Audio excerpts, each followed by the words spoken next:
My Career in Agriculture. Isang magandang araw po sa inyong lahat. Ako po si Hira Veda R. Fontanilla ng 7 Diamond. Ang aking karera sa agrikultura ay nakatuon sa pagpapalago ng kabute dahil ito na ang kinamulatan kong pinagkakakitaan ng aking Lolo Joe, Lola Shirley, at Tito Rod sa La Union. Ang pagpapalago ng kabute, particular ang oyster mushroom, ay kilala sa benepisyo nito sa kalusugan at sa pagluluto. Sa pamamagitan ng karerang ito, nakatutulong ito sa pagpapaunlad at sa pagpapanatili para sa pagkukuhanan ng pagkain at makakatulong ito para kumita ng pera. Halina, samahan niyo ako sa aking karera sa agrikultura.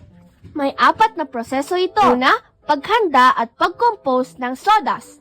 Sa paggawa nito, mas mainam gumamit ng luma o tuyong kusot. Mas mabilis ang composing process nito.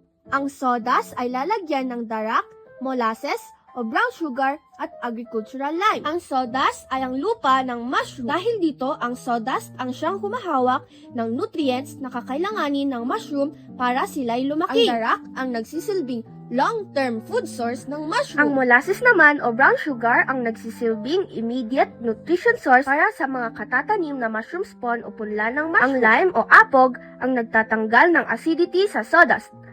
Ang tubig naman ay kailangan ng sawdust para magkaroon ng moisture ang mga lumalaking mushroom. At kung nakuha na ang tamang timpla ng moisture, pwede na itong iimbak ng at least 21 days. Lagyan ito ng cover upang maging epektibo ang composing process. At haluin din ito 2 beses sa isang linggo upang maging pantay ang pagkakompose ng substrate. Sa susunod na phase, maaari nang ilagay ito sa fruit bags pagkatapos ng ilang araw. Pagkatapos ilagay sa fruiting bag, maaari na itong iluto sa bakal na lutuan. Isalansan ito at steam ng 8 oras. Pagkatapos ng 8 oras na pagluluto, pasingawan ito at ilagay sa malinis na kwarto o storage room. At panghuli, ang pagtatanim ng spawn sa fruiting bag. Itapat ang bibig ng bote sa mushroom green spawn sa apoy ng alcohol lamp.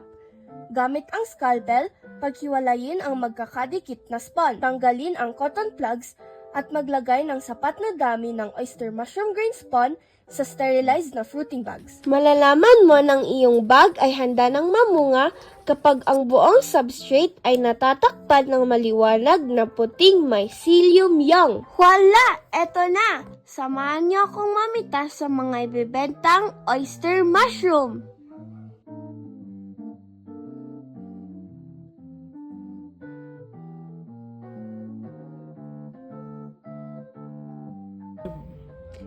Tara, samahan niyo ako sa kabilang kwarto. May mga tanim pa doon ng oyster mushroom. Ngayong alam niyo na ang proseso ng pagtatanim ng mushroom, wag nang magdalawang isip sa karera ng agrikultura na tatahakin. Maging matyaga lang sa paggawa, kabibiguin sa kita. Tara, samahan niyo ako magbenta. Salamat pala kay Mami Shirley sa lagi naming ulam na uong. Bye!